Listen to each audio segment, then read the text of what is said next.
नमस्कार, स्वागत आहे तुमचं आपल्या मम्मीज कोल्हापुरी किचन अँड लाईफस्टाईलमध्ये। आज आपण करणार आहोत वाटली डाळ।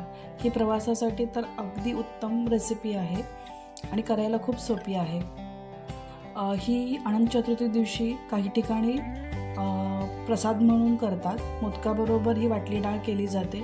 नुसतं खायलाही खूप छान आहे। चपाती भाकरी बरोबर तुम्ही खाऊ शकता। चला तर आपण सुरू करूया।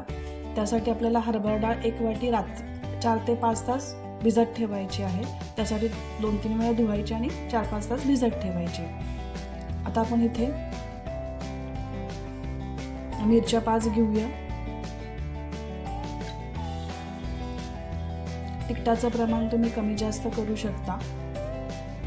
आले 2 इंच घेऊया।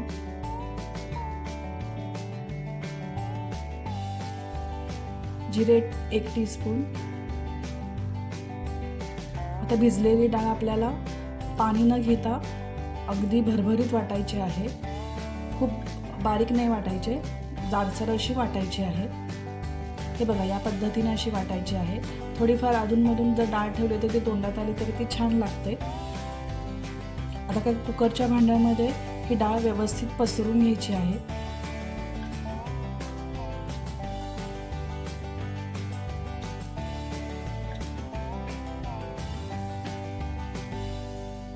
तर कुकरच्या डब्याला झाकण लावायचं आहे, ज्याच्यामुळे आपल्याला त्यात पाणी पडणार नाही आणि 3 शिट्ट्या करायच्या आहेत। पाणी अजिबात घालायचं नाही त्या भांड्यामध्ये। कुकरच्या 3 शिट्ट्या करून घेऊया।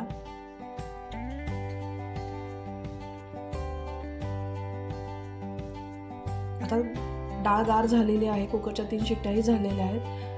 डाळ गार झाल्यानंतर आपण हाताने ती मोकळी करून घ्यायची आहे। अगदी व्यवस्थित मोकळी करून घ्या। अगदी छान एकसारखी झालेली आहे। आता आपण याला फोडणी देऊया।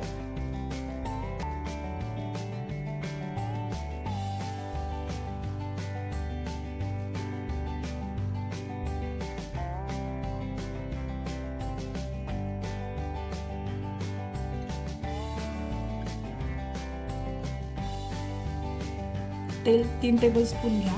तेल गरम झालं की त्याच्यामध्ये मोहरी जिरे पाव टीस्पून टाका। भरपूर कढीपत्ता टाका।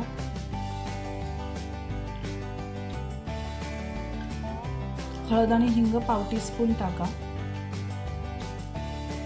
आता ही व्यवस्थित फोडणी परतून घ्यायची आहे। गॅस मंदच करा, फोडणी करपली की आपली वाटली डाळ छान लागणार नाही। तो कढीपत्ता कुरकुरीत झाला की आपल्याला ती वाटली डाळ टाकायची आहे।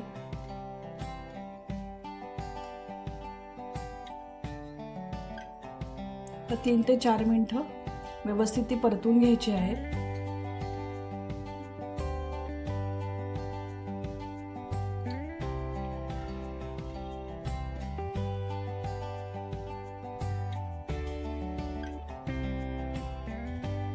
आता मीठ चवीनुसार टाका।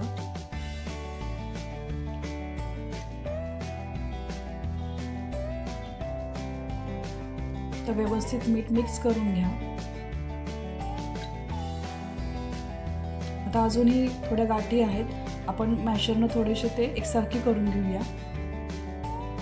तुम्ही उलटण्यानं सुद्धा गाठी फोडल्या तरी चालतील।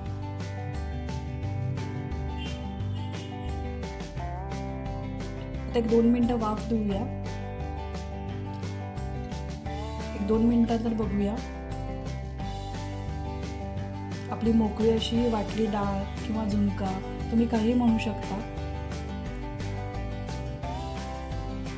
खेडेगावात ह्याला मोकळा झुणका म्हणतात। वरून भरपूर कोथिंबीर घाला। पण प्रवासात न्यायचं असेल तर वरून कोथिंबीर घालू नका।